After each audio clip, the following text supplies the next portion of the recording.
So thou, O son of man, I have set thee a watchman unto the house of Israel. Therefore, thou shalt hear the word of my mouth and warn them from me. Have no fellowship with the unfruitful works of darkness, but rather expose them. Coming to you from an undisclosed location in Middle Tennessee and examining current events from a biblical perspective, this is Bible News Radio with your hosts, Randall and Stacy Harp.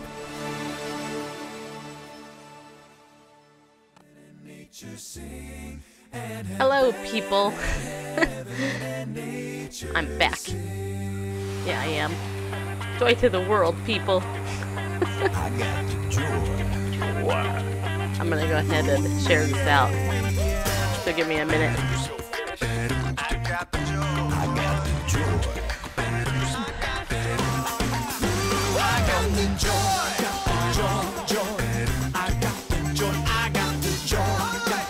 Oh, I'm up against Joel Calm right now.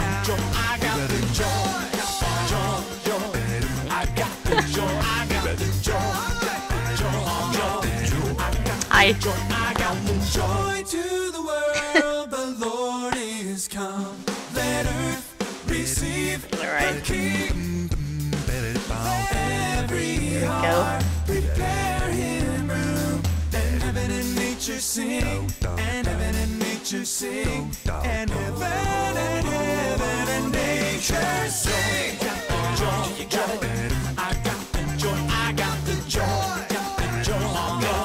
All right, people, do you have the joy?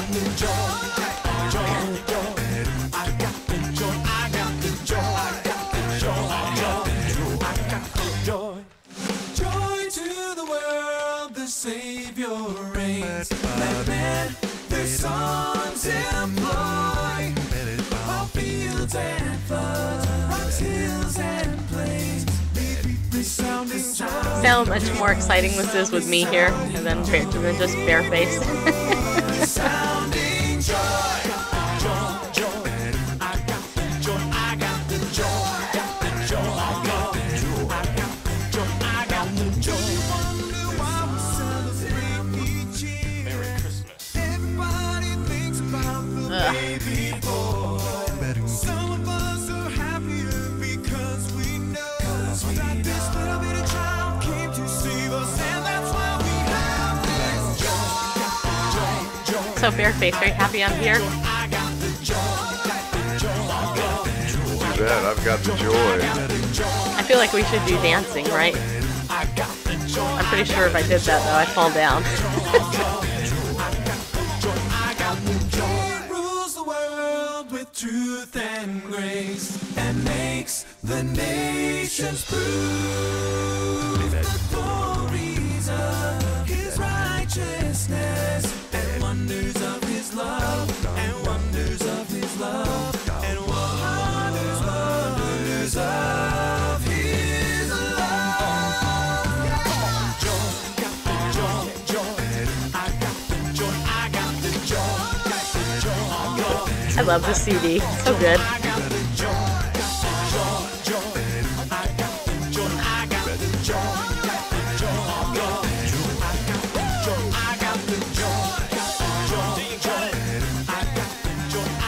So I don't know how legal it is to play this, but this is Go Fish's CD called Christmas with a capital C. And of course, that's Joy to the World. You guys can listen to the whole CD on YouTube. Yep. All right. Okay, so I want to say thank you for joining me today. I want to let you know ahead of time I'll probably blow my nose 5 million times during the episode. But I'm here. My voice is back, and I thought I could get through a whole show without, like, losing it 5 million times like I have the last couple of days. Ask Randall. Randall's like, are you okay? And I'm like, yeah, I can talk to you for 5 minutes, and then I gotta be quiet. It's so funny. I always say about laryngitis that it's a blessing to some and a curse to others. And, you know who you are, if it's a blessing or a curse. But, yeah. Okay, come on, people. That was a good joke. Wasn't it? Come on. All right, anyway, so if you want to get exhorted and you want to see more, make sure you go over to my Instagram page. Instagram, it's Bible News Radio on Instagram. I was very kind of bored this morning, so I decided to update it. As you may know, I have had this story going on about the cat being evil and the dog being good, because the cat likes to get on the bed very early in the morning and meow his head off because he's extremely demanding and he wants his breakfast when he wants it, not when I want to get up or feel like getting up.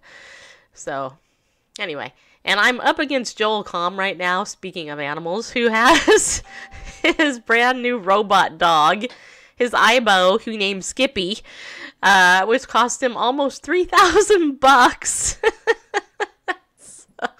So Joel has got probably 5,000 people in his broadcast right now as he's talking about his robot dog called Skippy, which, by the way, is absolutely cute, but it doesn't replace the real thing. I'm just saying. I think, and that's kind of an interesting thing. I know the reason he got it was because he wants a dog, but he travels all the time, and so he's smart in that he doesn't want to, have a real dog, and poor little dog will be left without him. So anyway, I also want to say thank you to everybody for your prayers and for your kind messages.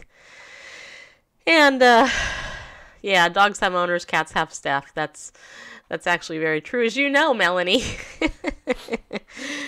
And dog is an anagram for God, and cat is an anagram for tack or act. Oh. Or taka or no. Whatever. No. Well, anyway, so I'm not feeling perfect yet. I was just telling Randall I felt like I just had a quesadilla for lunch, That's pretty much what we got here to eat, not a whole lot. And then I had some emergency. I drank that, and I have let's see what it's right here. Coldies, which is zinc, basically. I took some Advil. Earlier, I took some Tylenol with decongestant, which is what made my nose run forever. And then it's like super raw under my nose. You guys know how it is. I got my whole roll of toilet paper here, just in case. So. But. What are we, too redneck to get some facial tissue or what? No, it's just that we didn't have any, and so I have the toilet paper, which is actually very rough on my nose. But anyway, Maybe when I pop out after the show to run some errands, I should get some tissue with lotion. Tissue? Yes. Ish Liebedish, back to you, Heinrich. I know what that means. Well, it means you love your fur. Well, are you? I know that's German. You're probably wondering how I know Ish Liebedish is German, which means I love you, just so you know. I do know that. Probably because my stepfather served under Hitler many years ago. Anyway, he died of pancreatic cancer, unfortunately. But anyway, okay. So thank you guys for your prayers. Thank you for your support. I really appreciate it a lot. And I totally missed it. I don't think I've missed 2 days of broadcasting in a row in like, I don't know.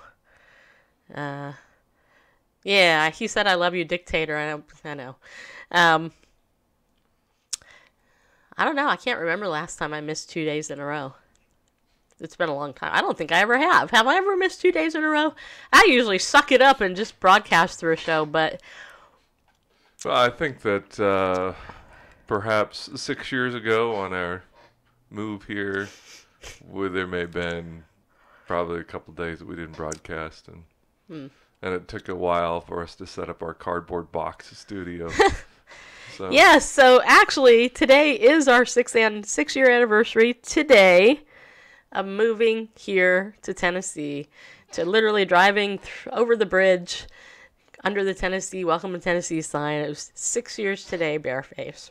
All right. I'm emotional thinking about it. I'm emotional anyway. It was hey, a Jordan. happy day. Well, actually, hey, Stephen, it was happy. No, it wasn't. It really wasn't happy. You were happy to ride, as I recall. I was happy the ride was over because that was like my epic Mount Everest, driving across America. That was the thing that I had to deal with. Okay, so here's the thing. Happy anniversary. Thank you, Natasha. Thank you. It's so funny because people often ask me, do I like Tennessee? And I said no. But not initially. Initially, I hated Tennessee. Ugh. Tennessee sucked when I first got here. And it was her idea to move here. And that's what he says to remind me. It's true. Because my brother lives here. Hold on. Here we go. Number 1. Let's count how many times I blow my nose. Do you want to stay on screen for this? I guess so. Yeah, it's all right. We're amongst friends. What can I say? What's a little snot amongst friends? A little snot amongst friends. Anyway. Too much snot. We will get to snot shared between anybody is too much. We will get to the pastor's thing in just a second, but okay, so I'm gonna put blow nose. I'm gonna see how many times during the show. Turn this into some sort of drinking game. I would not advocate that. Just so you know. All right, hold on a minute. All right. So anyway, yeah, when I first moved here to Tennessee, I didn't really like it. So I think that it took some time. As anybody knows who moves anywhere we left. Hi, Pastor Garrett. We literally left California, where I grew up, and lived there most of my life. So from millions of people to Hicktown, USA. Yeah. Comparatively, yeah. All right, so we got some questions. Let me answer some of them questions. Okay, let's see. Why? Pastors can be very hateful. Yeah, some can, I suppose. Gross. Yeah, thank you, I know. The Clampetts moved west, you moved east. Question, would a national day of repentance starting with the defiled clergy, would it go us? Would it go us? That doesn't make sense. Are you brother and sister? No, that's my husband. I'm his lovely wife. Would it help us as a nation? Okay. Well, don't even get me started on the whole National Day of Prayer thing. I always call it the National Day of talking about prayer, especially at the national level, because that's typically what happens. But anyway. There's speaker after speaker that talk about prayer, and the actual prayer content in these gatherings is... So would it help us? Yes, I think a National Day of Prayer for a real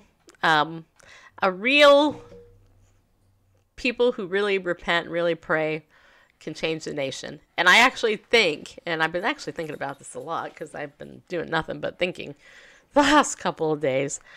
I think that when we pray, the Bible says we need to repent, right? And if there is no repentance, then I don't think real healing can come. And of course, the scripture everybody always quotes is taken out of context. It's applied. It's actually an exhortation to Israel. But I think it can apply everywhere. I think the reason America is in the state that we're currently in is because, there is very little. There's very little prayer. I challenge you. Most churches don't have prayer meetings anymore. That's a fact. In fact, I will tell you that I remember at the last church I was at in California, before I remember this so vividly. I was in a women's evening Bible study, and there was about 20 or 30 people in the study. The pastor's wife, it was the associate pastor's wife, decided rather than to teach the study herself as a pastor's wife, or have somebody who had the gift of teaching like me actually teach the study, they did a typical DVD of a female minister in a workbook. And this guy came knocking on the door, and this was evening. We were all in the church. All those women were in the church. And so this woman, the pastor's wife, went up to the door, let the guy in, and, hold on. This is why I didn't broadcast 2 days ago, for 2 days. Anyway, long story short, he wanted a list of the bulletin, and when he looked at it, he asked, where's the prayer meetings for this church? Where are they? And the answer that he got from the pastor's wife was, well, we don't really have any. We're kind of on sabbatical. We'll break from it. Just like a lot of churches take Bible study off at Christmas time. Or during the summer, because, summertime, you can't be spiritual. And I get it. I understand why. I get the reasons why. But I think it goes back to comfort Christianity or cultural Christianity, or let's just make it about us Christianity and not really about what God's word actually says. Yeah, not to go on a fault finding whatever campaign, but back in college days I was involved with. Do you want to go off screen, or I know we're friends with little snot between friends. Yeah, well. Anyway. Sorry, people. I warned you ahead of time. Okay. Anyway, so back in the days... I'll try to turn my mic down, though, in the future. During college days, when I was involved in Campus Crusade, it was those involved at the leadership level were pretty committed Christians. And one thing we decided to do once was have this 24-hour prayer vigil for the campus, and we just in shifts, people would come to make sure that we were praying for the particular school around the clock and ministry and stuff like that. And I'd say of of those involved in leadership, it was, I don't remember exactly, but maybe half of those participated, and then amongst those that attended, the ministry, it was not very many people. So for this, it was, for a 24-hour period, it was maybe 10 people that participated in it. And so, it wasn't always one person there, especially, in the early morning hours, you wouldn't want somebody to be alone. But anyway, this was ministry where, a fairly large classroom, or at the auditorium-style classroom every week, was pretty much full with people coming out. And then it was like, prayer meeting, 24-hour prayer meeting. You don't have to be there for 24 hours. Just, sign up for like a 1-hour shift or a 2-hour shift.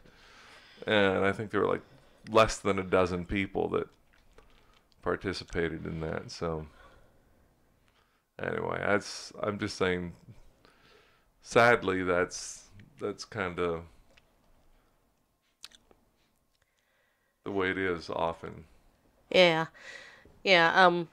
So Warrior Girl said, thank you. It's like a Jonah call to repentance is our only hope. God forgive me. Well, I think that this is just my opinion, but I think the reason we're currently in the state we're in is because I do think that there is a remnant of believers who are serious, who do have a prayer covering, and they are taking dominion and actually praying for people, right, and the nation. I do think that. Believe me, if Hillary Clinton had become our president, things would be way different. And if you think it's bad under Trump, and I know some people do, just saying, it would be a heck of a lot worse under Clinton. Okay. So, but that's not why we titled the show, When Pastors Are Abusive. A couple of days ago, Julie Royce wrote an article, and Julie, if you don't know who she is, she was a former guest on my show. She actually used to host a show over on Moody Radio. I forgot the name of her show. something about something. But anyway. She ended up losing her job at Moody Radio because she was a whistleblower. She exposed the corruption over at Moody Bible Institute with the leadership. And she ended up losing her job. And so I thought, it'd be good to talk about her latest story. Because I want to show you something I didn't see. So the first thing I want to do is actually let you know, if you go over to her website, julieroys.com, it's JULIEROYS.com. You can learn about her there. And she has a blog, and you can go over there and you can look at it. And you can read it. But she wrote a post. It's titled "Letter That Prompted Harvest Excommunication. We are convinced that James," referring to James McDonald from Walk in the Word, "is not biblically qualified to be an elder." And then it starts out this way. 5 years ago, 8 former elders of Harvest Bible Chapel, including David Corning, who had served as chairman of the elder board for 21 years, sent a strong-worded letter to the elder board about the character of senior pastor James McDonald. In it, they said there are, quote, 20 disqualifying traits listed in 2 Timothy 3, 1-5. Now, I want to read this to you, okay? I want to read you 2 Timothy 3, 1-5, because I noticed something that I had never noticed before in this, and I thought, oh my gosh. Now, I have been, you guys know I'm a therapist by training, so I actually have a keen interest about human behavior, psychology, and how people think and work, and all of that. And I have a fascination with narcissistic personality disorder for a couple of reasons. Number one, my mom was a classic narcissist. And number two, I think our culture today is very narcissistic. And I think the church is very narcissistic. But I never read this passage and thought of narcissism until I read the article that Julie wrote.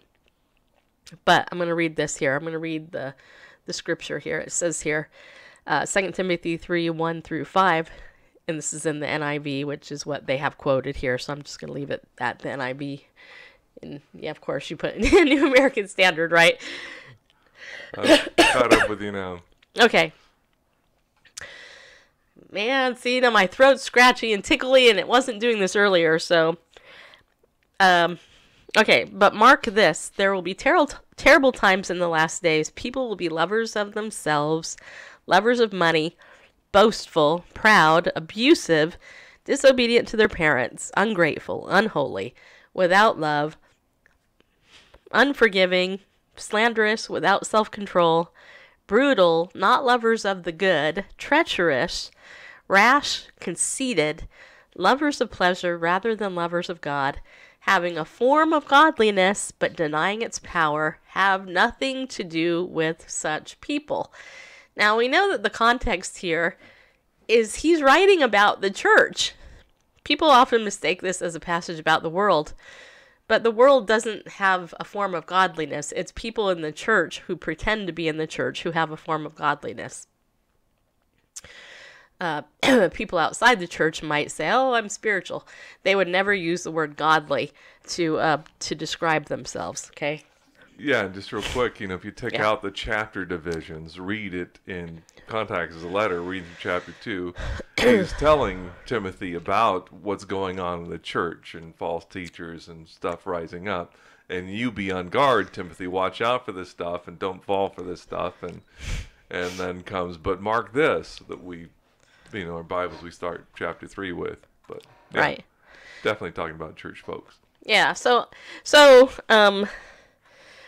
anyway, so then let's go over to World Magazine. World Magazine, to their credit, actually has decided to cover this story, and they've been covering it for a while. But, and just so you know, I don't have a personal axe to grind with anybody. Not James McDonald, nothing.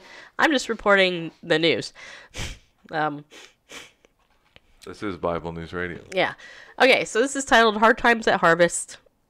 Former elders, pastors, and staffers from Chicago's Harvest Bible Chapel accused the church of financial mismanagement and a culture of deception and intimidation. We'll get to that in a minute with the whole narcissist thing. So 5 years ago, Harvest Bible Chapel, a Chicago area megachurch with multiple campuses and an average weekly attendance exceeding 12,000, sent shockwaves through the Christian community when it publicly excommunicated 2 former elders and indirectly censured a third. The edict was news beyond Chicago, because this is in Chicago where the church is. Because James McDonald is Harvest's pastor, his Walk in the Word radio and TV ministry reaches millions weekly. Harvest also is home to Vertical Worship, Vertical Church Films, Vertical Church Network, and Harvest Christian Academy in Elgin, Illinois, and Campus Harvest in Newaygo, Michigan. What many didn't know at the time was that the September 2013 surprise came just 24 hours after 8 former elders, including longtime board chairman David Corning, sent a strongly worded letter to the remaining elder board. The letter stated that 2 Timothy 3, 1-5 lists nearly 20 traits that disqualify a person from being a pastor or an elder, and it is our opinion that these apply substantially to James.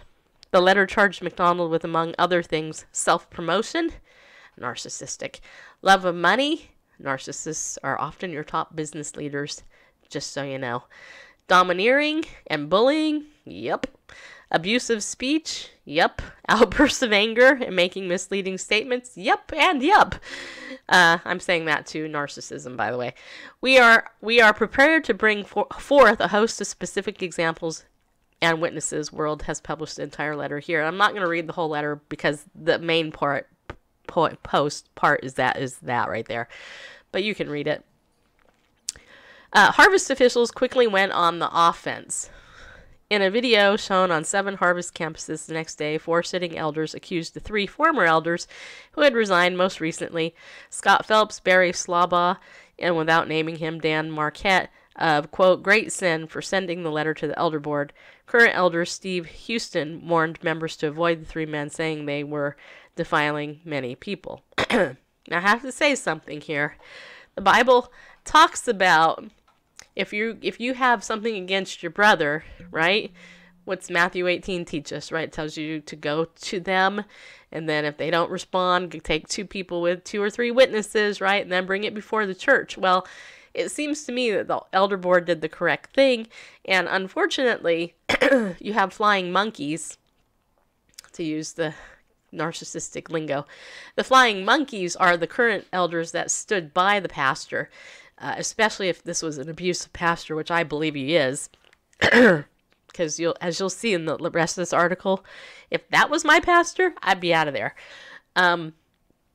Anyway, a flying monkey is basically somebody who does the bidding of the narcissist for whatever reason. Taken from Wizard of Oz.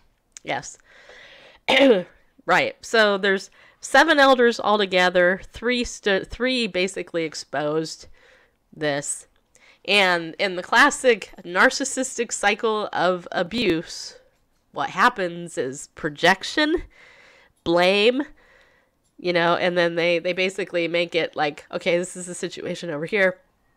These guys are all at fault. Okay, so that's the situation. Hi, Rodolfo, sorry, buddy. Okay.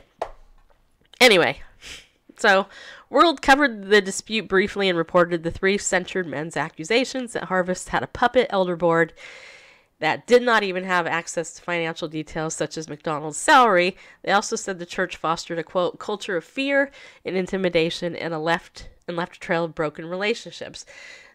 That's very easily documented with anybody who's ever been in an abusive situation or abusive church. I mean,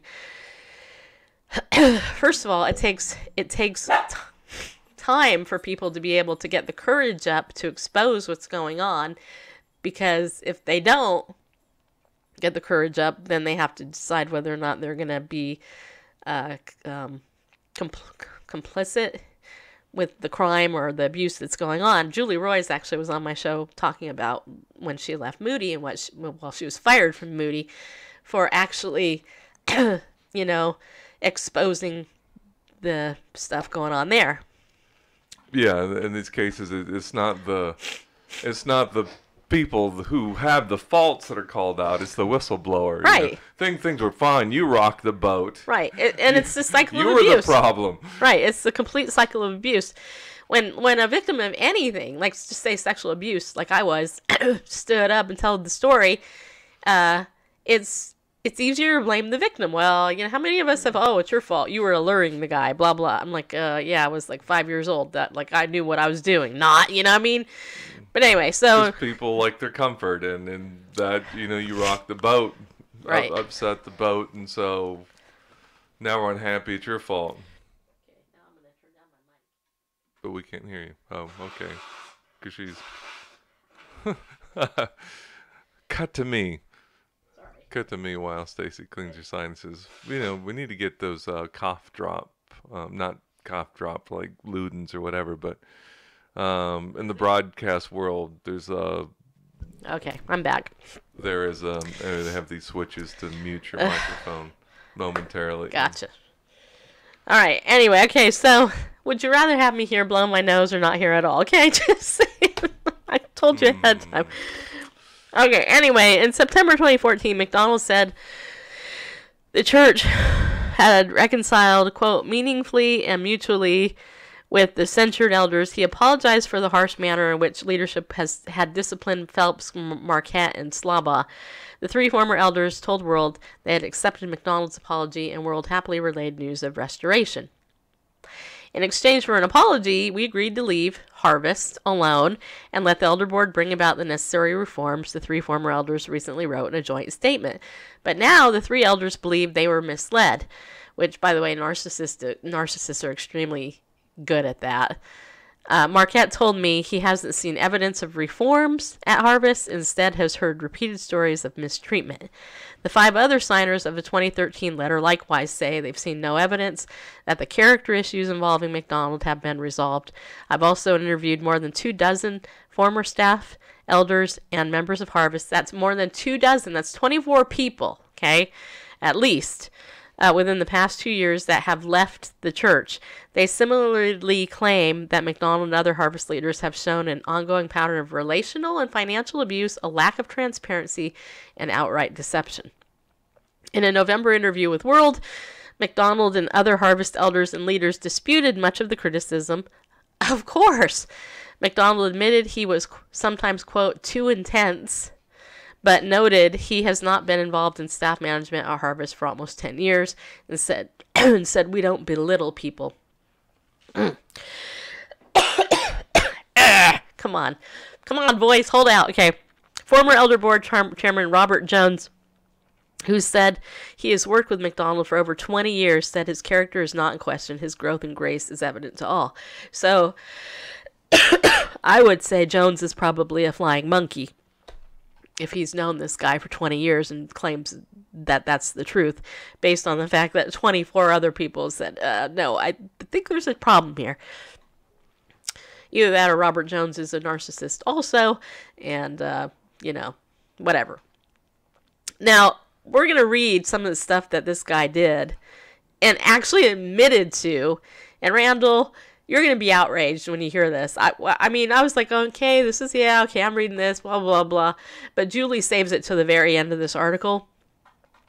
And I tell you what, if any of my pastors, if I ever found that out that they did that with me, I'd be out of there. Just saying. I do have water. Doesn't seem to be helping, though. What follows are World's look at major points of contention and responses for McDonald and Harvest Leadership Day. Or leadership, not International Monkey Day. Okay. A relatively recent example of questionable practices involved the 2017 dissolution of Harvest Bible Fellowship, the church's former church planting network of more than 150 independent churches. In a June 2017 email sent to HFB pastors, McDonald notified them about, quote, an important decision that I've come to over many months with my senior staff and elders, unquote. Keep in mind, his elder board is a yes man elder board, so it's really this guy's decision, whatever. A decision to dissolve the church's governance of the fellowship effective immediately. However, in an elder update posted to Harvest website months later, the church's elders admitted that McDonald had acted without their approval, violating the church bylaws. They added that McDonald had expressed regret and had, quote, been, quote, appropriately reprimanded. Now, was that true? I doubt it, but that's just me being skeptical. McDonald was vague in the 2017 email about the reason he was ending Harvest governance of HBF, but noticed his attempt to, quote, regionalize, unquote, the fellowship had placed him under the weight of intolerable oppression. I have to just say this. I don't honestly, personally think a church should be any bigger than 200 or 300 people at the high end. And that's my opinion. I know that there's some people that would completely disagree with me.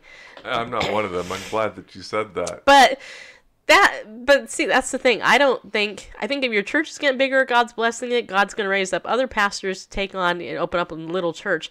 Don't be like having all these people under one big person. It's just yeah, absolute power corrupts. So yeah, given some of that sort of rock stardom. Yeah, under the weight of intolerable oppression. It's like, who are you, God? I mean, anyway. But according to a leaked copy of a letter by David Wiesen, a pastor at former HBF Church, who participated in July 2017 audit of HBF finances, the split occurred because HBF pastors believed Harvest had inappropriately used fellowship funds for its own purposes.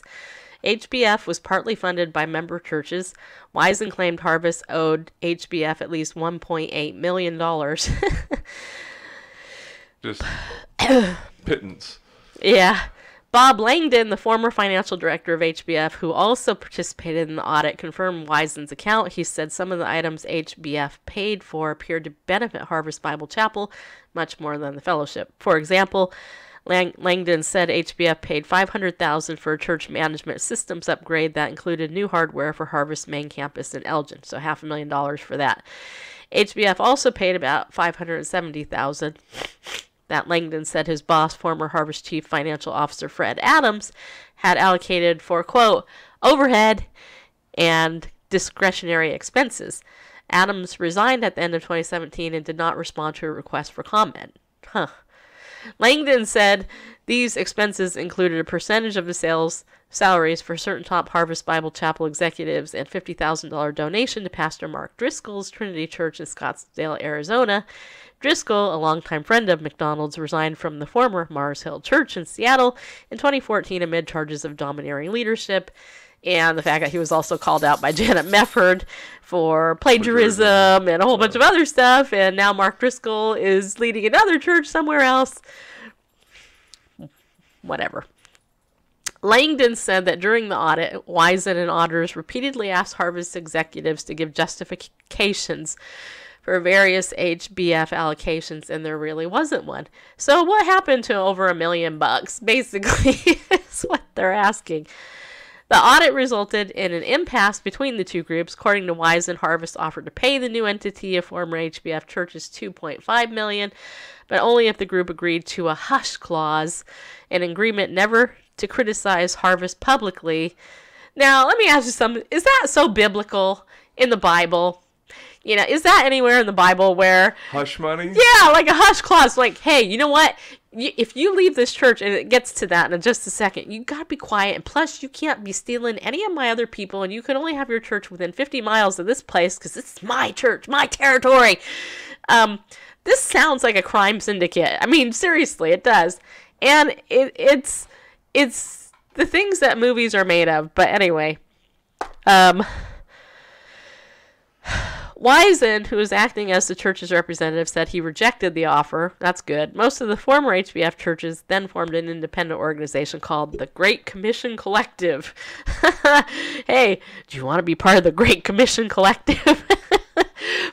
The Great Commission of what? And collecting what? Money or other... I don't. Well, keep in mind that HBF, Harvest Bible Fellowship, was the church planting organization. Right. They're out there raising money for church planting for, what is that, 170 or something smaller churches? Something like that. And then, but like $1.8 million of the money they're getting for church planting.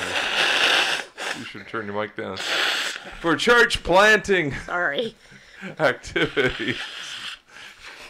The money they're raising for church planting activities are being spent at the mother church.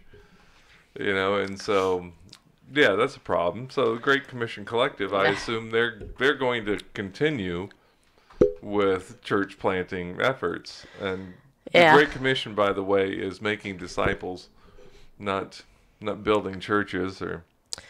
Right. But. And this is a very long article, and due to my voice, I'm just going to scroll through here. I'm just going to tell you there's a whole bunch of other stuff that talks about finances, but I got to get down to the very bottom of this article because this is what really blew me away. I'm scrolling down quite a bit. So let's see here. About the McDonald's new home? Yeah, I was going to scroll down to that, and then did you read the whole thing? No. Okay. Yeah, so we'll pick up here. Some criticism of McDonald's is also centered on his salary, lifestyle, and large house. In February 2014, Harvest Elders announced that McDonald had made several personal lifestyle adjustments, including downsizing from his $1.8 million, 6,700 square foot home in Inverness, Illinois, to a, quote, smaller home in Elgin.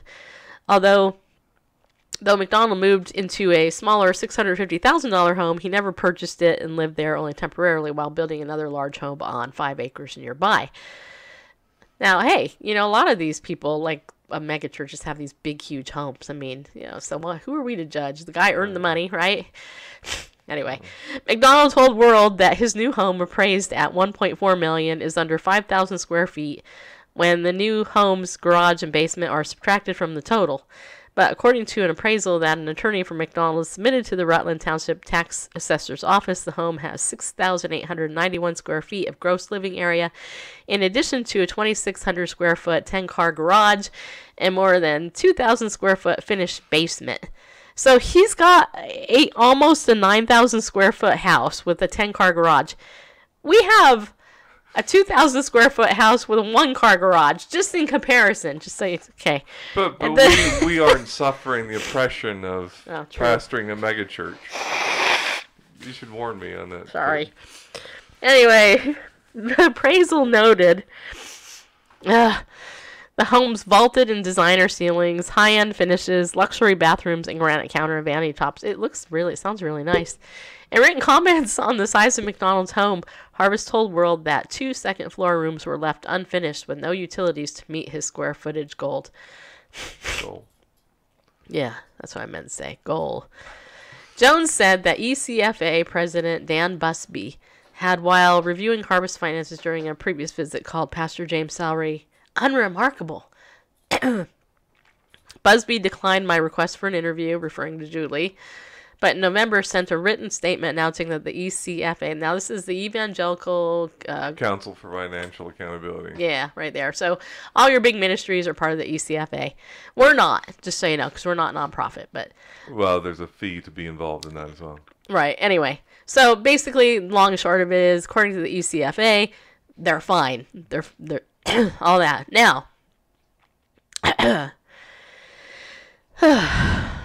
excuse me, you guys. I'm totally sorry about this. I really did think that my voice was going to hold out better than this. If I had realized that it was going to do this a lot, I wouldn't have done the show. Formerly, the Board of Elders leads Harvest Bible Chapel with multiple former staff members and elders, including former elder and business pastor Jim Jawdry, former counseling pastor Rob Green, Phelps, Marquette, Slaba, Corning, and former elder and original director of HBF, Gordon Zaworski, told me that in practice, McDonald exercises ultimate authority. Church bylaws, amended in 2015, provide for the removal of the senior pastor, but only by unanimous vote of the full elder board and the executive committee on which McDonald sits. The bylaws also grant the senior pastor the power to act in an emergency to suspend any elder board member subject to the earliest possible ratification for the executive committee. So, in other words, if if McDonald is ever to be ousted as pastor, everybody has to say he needs to go. It's not a majority. Then it says, former elders, staff, and members also said Harvest has fostered an abusive and fear-based culture where those who question leadership are punished. Zaworski claimed McDonald nurtures a spirit of fear in the staff, almost like a dread. Dave Jones, a former Harvest employee who now pastors Village Church of Barrington near Harvest Rolling Meadows campus, said that over the past 8 years, 100 to 150 Harvest refugees have come to his church exhibiting signs of spiritual abuse. Many are disillusioned about church, he said, and some report having nightmares or feelings that they may be harmed in some way, which you'll understand as we get to the rest of this. Mike Bryant, senior pastor of Grace Community Church in Grays Lake, Illinois, spent 23 years at Harvest. Bryant's church belonged to Harvest Bible Fellowship until 2012, when Bryant and his elders objected to McDonald's decision to invite televangelist T.D. Jakes to speak at McDonald's Elephant Room 2 conference, which, by the way, is a huge conference, I might add. And T.D. Jakes is a heretic, okay? Now, don't get mad at me, but he might be great and charismatic and handsome and great and blah, blah, but he's a heretic. The guy denies the Trinity, okay? And he's part of the prosperity teachers. And so the elders that were being biblical, that's basically the issue that they were complaining about. In fact, it says here, like many evangelicals, Bryant and his elders felt Jake's view of the Trinity and promotion of prosperity gospel was heretical. It is. They said that they expressed their concerns privately to McDonald, who sent Harvest leaders to meet with Bryant twice. At the end of the second meeting, Bryant said he and the Harvest leaders agreed to meet again with Bryant and his elders to try to resolve the conflict. But to Bryant's surprise, Rick Donald, Harvest assistant senior pastor, and Joel Anderson, an HBF pastor with whom Bryant had worked closely, visited Bryant days later to tell him that his church was being kicked out of the Harvest Bible Fellowship.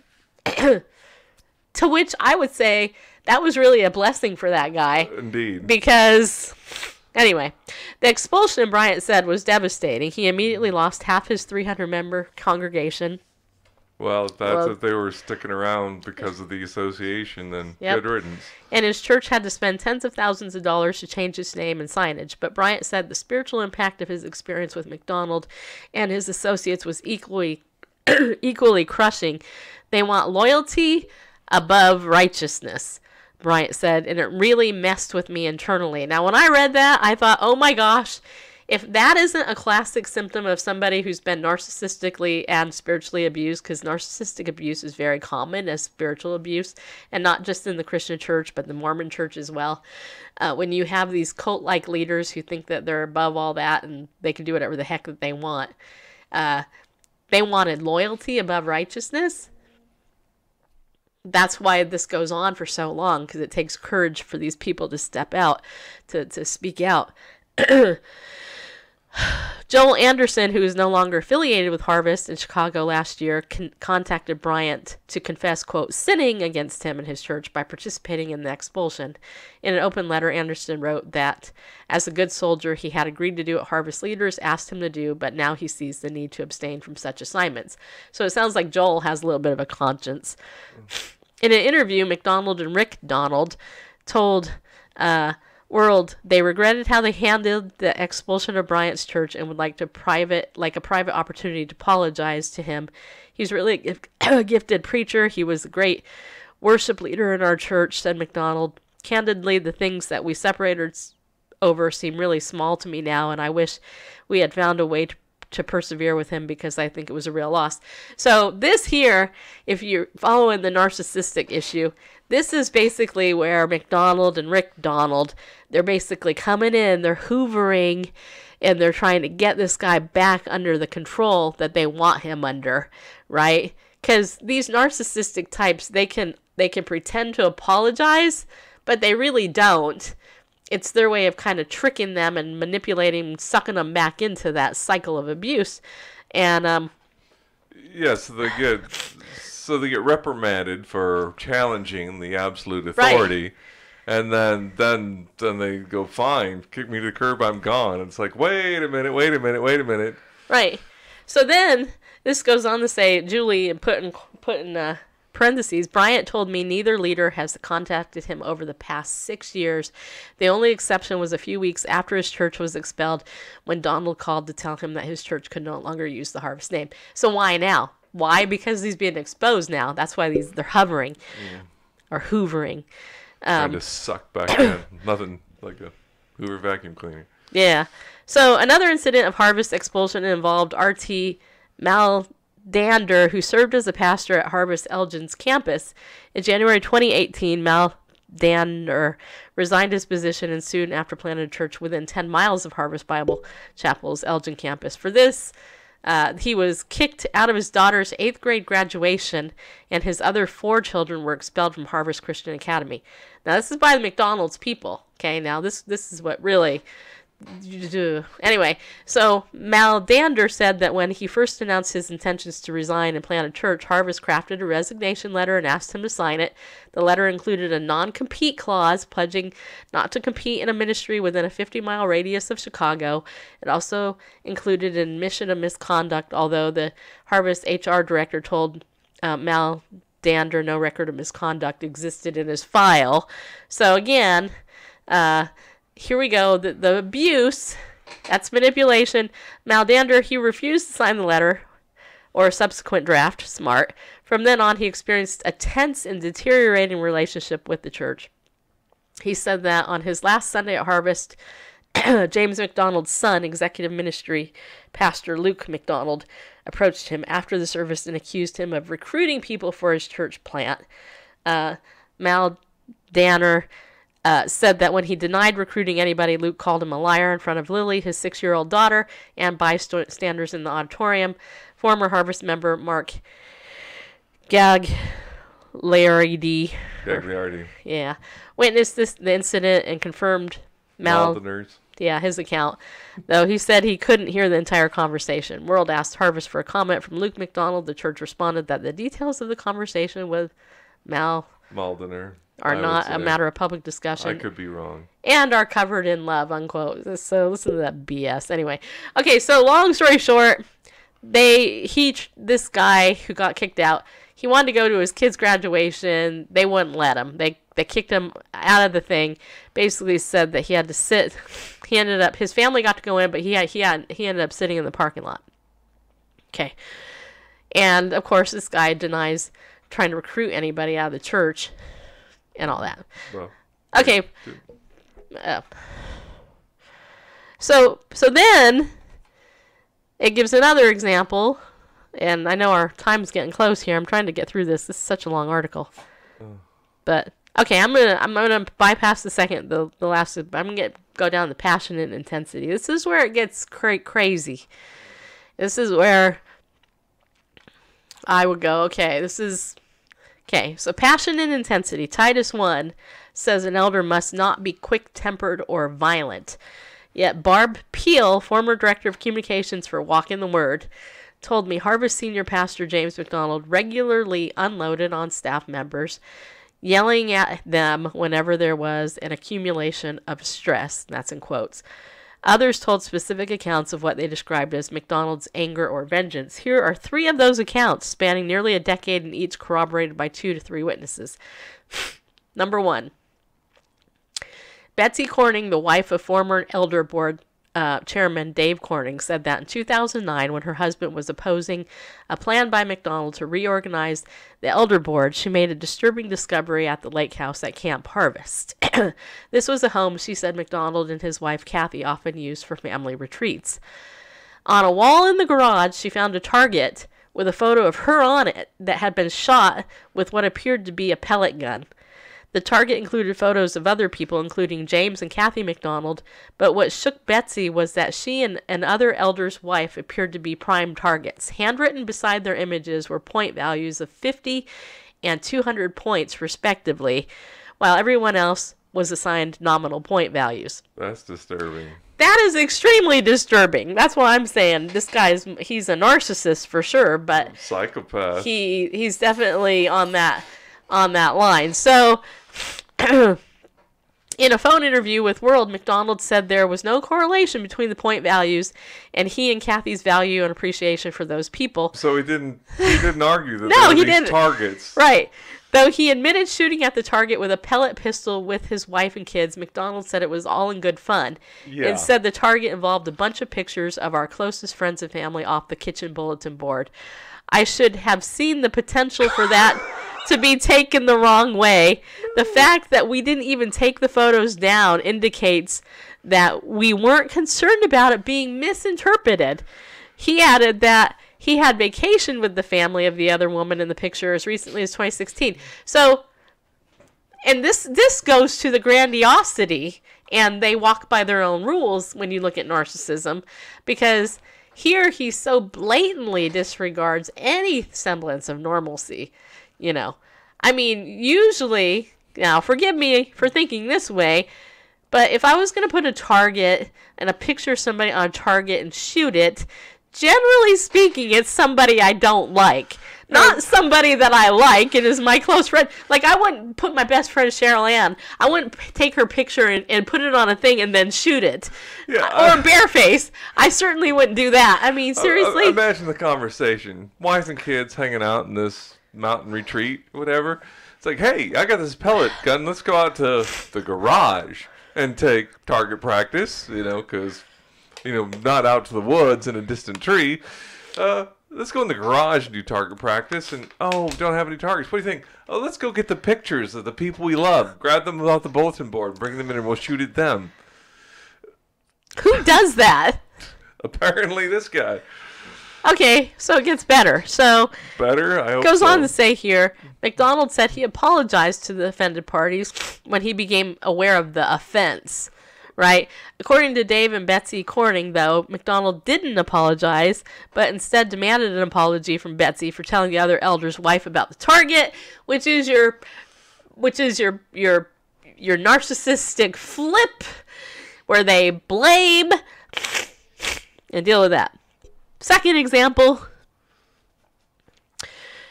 former Camp Harvest groundskeeper Mike Hurlbutt told me that in 2010 he saw McDonald use a butter knife to stab repeatedly a picture of former Harvest pastor in front of 15 to 20 close associates. Another witness who asked to remain anonymous for fear of losing his livelihood confirmed that McDonald stabbed the picture multiple times to get his point across. Hurlbutt said the incident happened... Sorry. Happened in the camp dining hall immediately after McDonald yelled at the former camp director Dan Plants, asking why he had not gotten rid of the picture. Plants declined to be interviewed, but former Camp Harvest employee Bill Pease said he saw Plants bawling, crying about 30 minutes after the incident, and that Plants and Hurlburt were deeply disturbed by what had happened. McDonald told World, I didn't stab any pictures. I may have put my knife up against it or into it. He described the incident as that's not stabbing. As a performance issue regarding multiple pictures on the wall that were outdated. He added that Harvest leaders had only the best memories of Josh Weedman, the pastor, in the pictures. Weedman, though, who now pastors a church in Colorado, described his relationship with McDonald as strained and a source of angst for years after his departure. Would that bother you if our pastor did that? I mean, I'd get a restraining order. Well, I feel better now that he didn't stab it. He might put a knife into the picture, but he didn't stab it. So 15 to other 20 people who witnessed this are crazy. That's not really what happened. Well, there's a difference between stabbing and putting a knife into it. Yeah. Like if I were to come up and, put a knife into something, it wouldn't be the same as stabbing it. Yeah. Inserting a knife into a picture is different than stabbing it. So. Okay, I'm sorry. Completely different motivations, just so you know. I have to. Okay, Alice. Okay, run a humidifier. Yeah. You know what? I'm trying. Okay. Yeah. Alice is saying a lot of good stuff over on Facebook. She said, This sort of abuse goes on pretty much all the time. I've been so reluctant to reinsert myself into a new church for this reason. Cult, yes. Hoover, typical. Hurlbutt, LOL. Yeah, I know I said that wrong, but I'm doing the best I can. All right, we're almost done. The third example Julie writes about, it says here in 2017, a videographer, There you go. Luke Helmer, resigned from Harvest one day after witnessing McDonald teach a Bible class to a room full of teenage students at Harvest Christian Academy, citing what he calls McDonald's, quote, pattern of uncontrolled anger, unquote. Helmer, in his February 16, 2017 resignation letter, said McDonald had singled out 2 students, berated them for minutes in front of the entire high school student body, mocked them, called them morons, fools, stupid, and he threatened one of them physically. The incident also upset several parents who later heard about it. Well, I would hope so. Asked about the incident, McDonald told World he had been responding to a student who yelled something very coarse and troubling aloud in class. I, for sure, was too intense and did locate the student and did move them up to the front and did let them know what I thought of the behavior. At the end of the class, though, I did feel grieved in my heart that it was too intense. McDonald said he apologized to his student and his classmate the same day, recorded an apology video shown to the class, and talked to the offended parents. Can I interject here? Yeah, go ahead. It's like there's a student who yelled something very coarse and troubling. You shouldn't talk like that, you stupid fool, you moron. Right. It's like I effing hate people that cuss. That really, pees me off and blah blah blah. And those effing people that cuss all the time ought to, it's like the same thing. Don't dare yell at something coarse, you moron, you stupid fool. Right. It's like, anyway. All right, we're almost done. McDonald. And we gotta mention a sponsor. We will. We're almost done. McDonald also sent World a February 16th, 2017 email from Helmer, which Helmer says he forgives McDonald and calls him a man of character, citing many factors behind his decision to resign.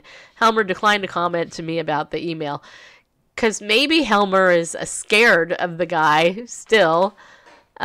Would not surprise me. McDonald said his books and public teaching over the years have both referred to a confession of wanting to bring my passion and intensity, and I think, yes, at times anger, ellipsis, under the control of the Holy Spirit.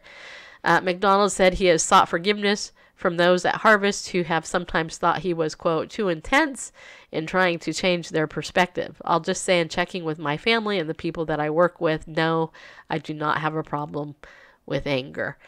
To which I would say, as a therapist, I would love to talk to your family, and I certainly would love privately to watch you interact behind the scenes secretly to the people in your inner circle, because I guarantee I would see abuse.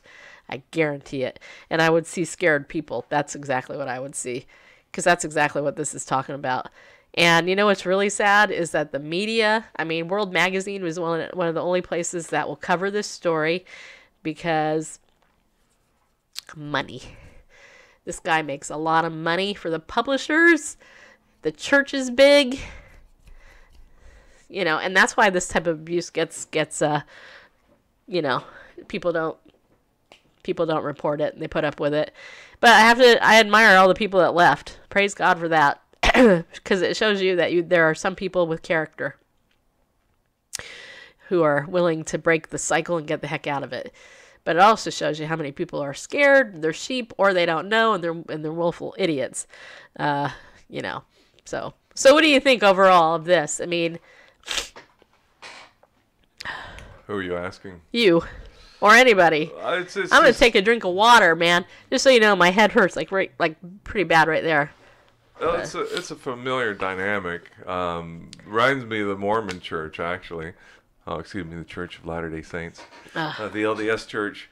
I've seen time and time again those who have gone on record, but under whatever disguise, saying, they're talking about similar practice in the church. They don't believe the doctrine and all that, but they don't dare speak up because they'll lose their livelihood. And they're so entrenched in the community that it would be their economic, if not physical, death to speak up and get out. But Yeah, and the thing is even, I mean, just sadder to me is the spirit, how this impacts somebody's spiritual life. And if James McDonald is truly a narcissist, and I believe he is. Alice says you need saline. Oh, yeah, I know. Well, I took a decongestant. Here's the thing. So Bareface got me essentially Dayquil, right? So he got me that.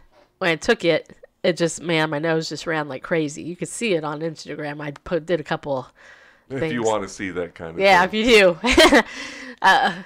But now 6 hours has passed, and now it's kind of wore off. So I took some Advil because the other stuff doesn't help with my pain. And I don't want to mix the Advil and Tylenol together. So I'm kind of like going, so do I do without the pain or whatever?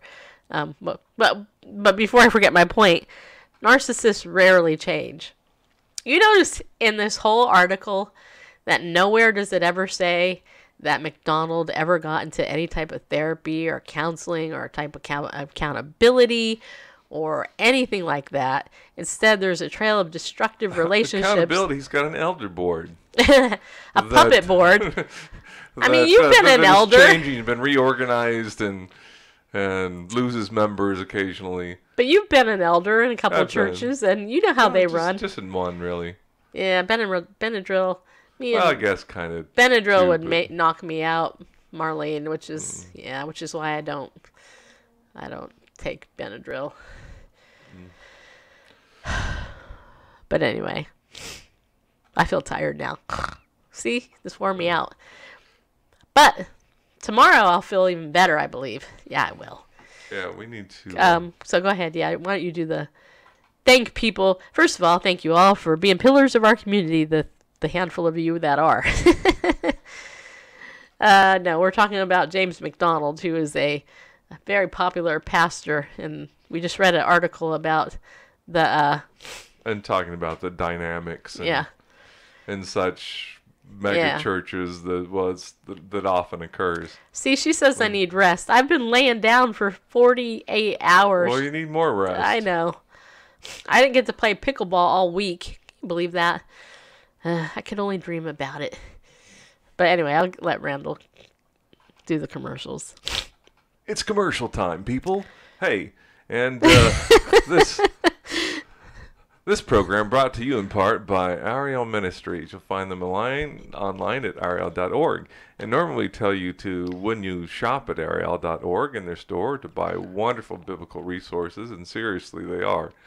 To use the coupon code Bible News, which you want to do if you're going to spend less than $30. But during this month of December 2018, if you were going to spend $30 or more, you'll save 30% on all of Ariel's books and digital media. And not sure what to buy? If you head on over to BibleNewsRadio.com, check out our resources page. We have recommended resources there. Quite a few of them from Ariel Ministries, and one that we've been talking about a lot, just because it's just a great value. Sorry. Never mind that noise. Ignore that noise going in the Hold background. on, I'll turn down my mic. But you'll find on the resources page the Historical Geographical Study Israel DVD tour. And you can read a little about it on the page, but you click the details button, takes you over to the item on Ariel's store. We're talking $29 here. $29 for 7 discs, over 4 hours of material. That's really well done and educational, and goes in these discs, goes in the orders, the 12 spies, and anyways, numbers, right? Anyway, anyway, so check that. That's $29. There are MP3s that you can buy, teachings that are $3. That takes you over the $30 limit. Puts you over the $1 to $29, and then you've got 30% off. So that'd be like $9. Yeah, great time to go shopping and great stuff to get. Hanukkah's over, but the cricket cutie. Yeah. Well, I'll put you on to talk about that because I ultimately I just don't get it. All right, so here's the thing. I was on eBay the other day. Oops, I don't know why that does that. And way, but every time I choose something on that layer, the Facebook comment pops up. But there you go. Yeah, I was on eBay the other day, and I actually, I bid on a cricket cutie. I bid $20. I was like, okay, that's it. If somebody outbid me, so it looks like you can get on eBay. There's 15 bids on one for $37. There's one for $49.76. I know it's a lot of money. One for $36. One for $20. Oh, it's a new one. One for $99.99, etc. $99.99. Yeah, like $100, man. I don't know why it's so expensive, but and then there's another website called Mercari, Mercari, that also sells stuff, and I actually saw some over there they used to sell for $15, and now these cricket, crafty hoarders, they have decided to jack up the price. Anyway. I suppose there are counterfeits out there. Counterfeit cuties. I don't know. Counterfeit cricket cuties. But they are cute. I guess. They are. Okay, anyway, so that was it. Was that it? For what? Did you talk about Doug Hershey's book on Israel that they can get? Not today. Oh, okay. You want to talk about it? Well, I just want to remind you that those books are there. They're available. There's not a ton. But really, this one, you guys, The Gospel of the Holocaust, according to Isaiah 53, you should get this one in particular because Easter's right around the corner. And I guarantee you, this will give you a whole new appreciation for what the Jews went through, but also tie into what the crucifixion was really all about. It's actually very good. Very good book. So, hey, Mrs. Farrell, thank you for coming in. Okay, so Mia's there, Oddvar's there, Percy, Patriots United, Perry Hula Hoop Queen, Joe, Marlene, Melanie, Desiree, Joni, and one more viewer, and whoever else. I don't know who else is watching. I don't know if somebody's watching on YouTube. By the way, congratulations to Jamie Grace, who got 300,000 subscribers to her YouTube channel today. Wow. She announced it. She was super happy. So I love her. Jamie Grace rocks. She's literally, she rocks, but she's such a sweet person. Let's see what else. Anything else you guys want to talk about? Now that my nose has kind of stopped running now. Is it really hot in here to you, or is it just me? I feel really hot. I wouldn't say really hot. It's warm. Yeah, it feels warm to me. Awesome. What are you saying awesome to? Oh, to the Jamie Grace thing, I bet. Yeah. Yeah, it was pretty cool.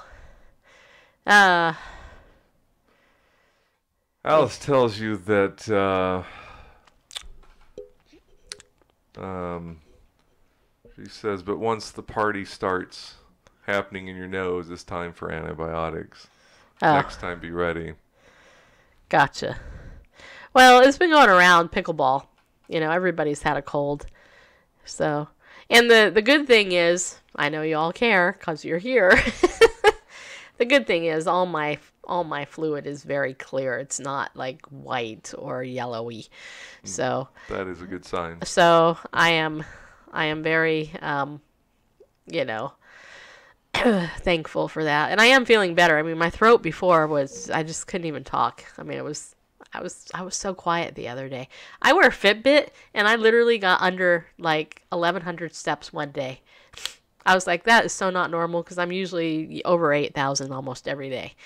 So I was like, okay, I'm tired. And Mr., my dog, way better than the cat, by the way. Mr., my puppy, my 8-year-old puppy, yeah, who's laying right next to me over here. He laid with me, and laid on Pretty much the whole time. the whole time. He even slept next to me, which he normally never does. He always cuddles with Randall. He's an empathetic. He's puppy. very When he empathetic. knows you're not well, Yep. he'll be there. He's my buddy. So I was hoping that tomorrow I could go to my pickleball Christmas party. I paid for the I paid, we had to pay to go to it because it's going to have food there, and so we had to pay a little bit of money. So that's part of the reason I want to make sure I get better, because I've already put out the money for dinner. It's more blessed to give than to receive. Yeah, but whatever. Especially if you're receiving some sort of illness. Is the young lady who was kidnapped and thrown in jail because of her faith, is she home yet? I don't know. I don't know who you're talking about. Which I know, highly unusual, huh? But I've kind of been out of the loop. Unfortunately, happens quite a bit. Yeah. Yeah. It's really sad, actually. Especially in the Middle East and North Africa. But I do have an announcement. Those of you guys who know who Rachel Johnston is, I was having an interaction with her today. The Rachel Johnston show. I am booked on December 30th, which is a Sunday night, and 7 o'clock Sunday. December 30th, Sunday night. On Facebook, I'm going to be on Rachel's show. So I know some of you actually know who she is. So hopefully you'll come and see that. I don't know what I'm going to do. You spoke about her some time ago on your scope. Well,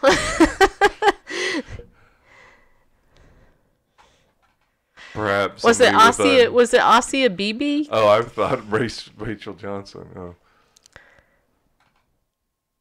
Oh, you're probably thinking Aussie BB. You know what? I think. She got asylum in Italy, right? I think so. Yeah. I think so. But what I would do Did she make it there? I don't know. I hope so. Well, let's look. We got time. Let's see here. We'll go ahead and go to news.google and put in Aussia's name and see what happens. Wait, hold on.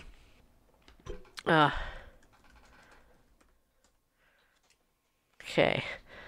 Okay, let's see. 23 days ago, what looks like the last story. I see that Aussie BB family being hunted house to house in Pakistan. Well, 9 days ago, there's an article, Who Will Give Aussie BB Asylum? A blasphemy case in Pakistan puts Britain on in a difficult spot. So maybe she didn't get to Italy. Yeah, I don't know. I'll have to do some research and find that out. But yeah. By the way, I also should tell you, Legal Shield, I haven't brought that up in a couple of days. I want to thank all of you guys who actually let me send you the video. I get over 20 people this month to see the video about it. And I could get way more to earn a book, but I decided, you know what, I'm not going to do it. But I want to thank those of you who actually took the time to watch the video, to click the link. And I did get in the top 25 last month on the challenge, and I did get a book as a result of I won that book. But this month in December, as a result of you guys helping me out, I actually will now be on a call with the president of Legal Shield and the top seller of Legal Shield, which, that's kind of cool, actually. So speaking of Legal Shield, though, if you don't have it yet, now is a good time to get it, right before the end of the year. And ID Shield, we're going to be adding, there's going to be ID Shield Plus. We're going to be adding like 12 new things on it. So, here's the thing. If you don't have it yet, please, I would encourage you to get it, because here's the thing. You want it before you need it, right? You don't want to regret not having it until like, oh my gosh, this happened. Now I need it. Identity theft is rampant. And, this is the time of the year where it's really, really bad. And it's not just online. So if you want to help us out and help yourself out, then get in touch with me, and I can sign you up. All right? Okay. And I think that's it. Oh, yeah, text message list. If you're not on my text message list, you can text the term Bible News to 33222. You can do that and get on my list there. You guys who are already on there, I appreciate it. You guys are the kind of the core of my thingy here. I also have another text message list. It's called Leader Tips. Leader Tips, TIPS, Leader Tips. If you want to get on that list, I kind of send out a leader tip or quote or something having to do with that. You can text the same term, Leader Tips, TIPS, Leader Tips, to the same number, 33222. And then you'll get that too. So I have a couple of you on that and all that. But to stay in the know with Bible News Radio, basically that is all you got to do to stay in touch with me, really. You can join my email list too, but I only send out email sporadically. I text pretty much every day. Even when I'm not feeling hot, I texted you. So, all right. I think that's pretty much it. I actually feel like I'm about to fall asleep right now. This took way more out of me than I thought it would. But I also want to just give one other plug yet. Let's see here. Wait. I have this thing I just got. By the way, christianbook.com, they're not my sponsor, but they actually have a really good sale going on right now, including a sale where you can get stuff literally from the Holy Land. And that's what this is. This is the Holy Land import. This is made out of olive tree from Jerusalem. It's a Star of David, as you can see, with the little cross in it. See that? Isn't that cool? You know why I got it? You guessed it. That's right, because I'm part Jewish. But, so if you're looking for last-minute gifts for your friends or whatever, christianbook.com actually has some good sales going on. So I think that's it. Unless you guys have any other comments or questions. Look at that. They even apologized. We're sorry that they were out of stock when you ordered. Thank you for your patience. I have to say also christianbook.com has really good customer service. I ordered some stuff and not everything came. And I called them right up. The guy on the phone was really nice. Didn't question me. Didn't go, oh, are you sure you didn't see it? Whatever, blah, blah, blah. And anyway, within a day or a couple of days, I actually had the product they forgot to include. No questions asked. It was really good. So, besides Amazon.com, that's the only other place I really shop online. So, any final words for you, Bareface? Are you doing weekends in the Word? Oh. It is my intention to do so, yes. Okay, tomorrow night you'll be at the party, hopefully. Oh, yeah, I will. So, 7:30. Well, that's the goal anyway, is to be able to go. I don't know. We'll see. Hopefully I'm feeling more better than this. Maybe we should just go for dinner and then leave. All right. Well. All right, so wrap this up? Pray that Bareface stays well. He's got to sing on Sunday for the Christmas thingy. Yeah. He's singing a solo. Yeah, you want to practice here? Keep my voice. Not really. No? You don't want to sing? Come on.